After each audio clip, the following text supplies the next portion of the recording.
So this video is going to be a little different. I just really wanted to talk about this What If Dark comic featuring Spider-Gwen. This is basically going to be a scenario where instead of Gwen dying on the night that Gwen Stacy died, Peter Parker died instead. So let's get into it. Essentially, the comic starts off where the last comic was at, the old one, where it has Gwen Stacy on top of the what's it called? I think it's like a bridge, yeah, on top of the bridge, and Peter coming to save her with the goblin threatening their lives. And this is really cool. Once this scene ends, it goes into what if with a giant blank page, and then it shows us what's happened next. Now, I don't know about you, but I am a huge Gwen and Peter shipper, and just seeing Peter fall and catch her and save her as he always should have saved her, and then it leading to utter death.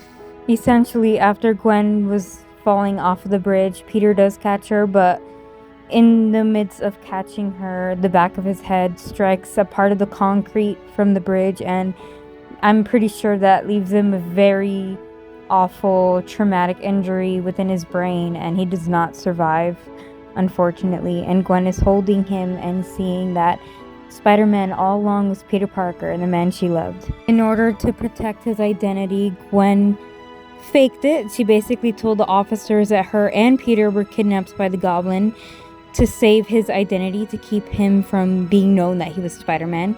So even when he's gone, Gwen protects his secret identity because she believes it's the right thing to do. But essentially, Gwen wants to know more answers about Peter and his life as Spider-Man, because if not many people know this, but Gwen Stacy never knew that Spider-Man was Peter Parker, that Peter Parker was Spider-Man, vice versa. And, well, she wants to get to know him more, maybe to get some peace. So basically what happens next is she goes to Harry and Peter's apartment, and she asks Harry if she can have some time alone in Peter's room.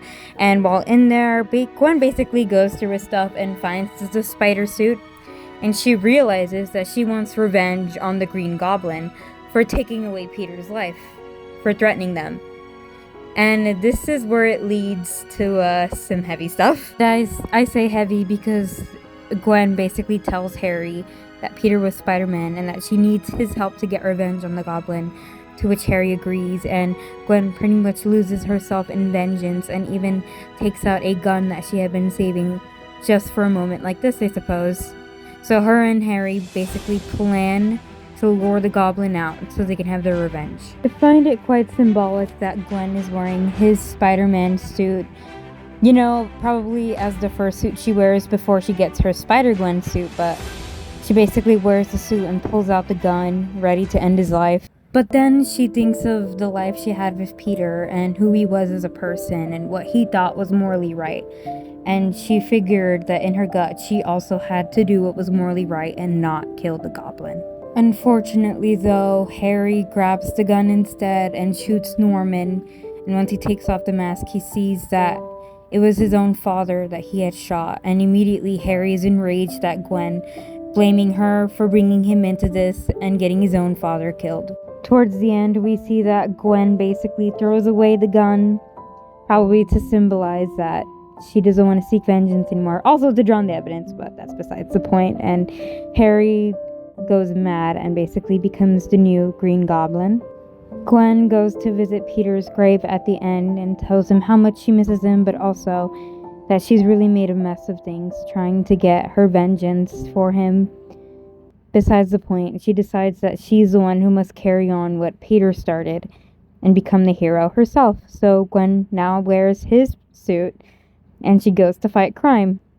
And I get really emotional with this because I feel like in every universe, Peter and Gwen have such a profound effect on each other. They basically build each other's character, and I would just love to see one comic where they have their own renew your vows moment, where they get married and maybe have kids or something. I just want these two together, but I absolutely enjoy this comic. I can't wait for issue 2.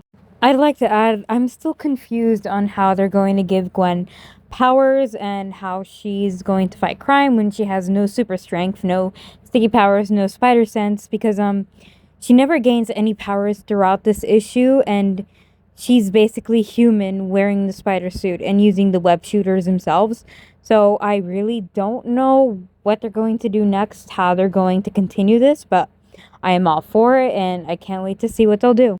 I am so sorry for my low quality video. I'm very new to making YouTube videos and I barely started my channel.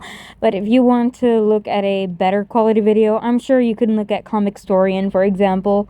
But if you came to see my video on my channel, thank you. Thank you for being here and I really appreciate you. Feel free to subscribe and like, and I hope you have a wonderful day. Thank you.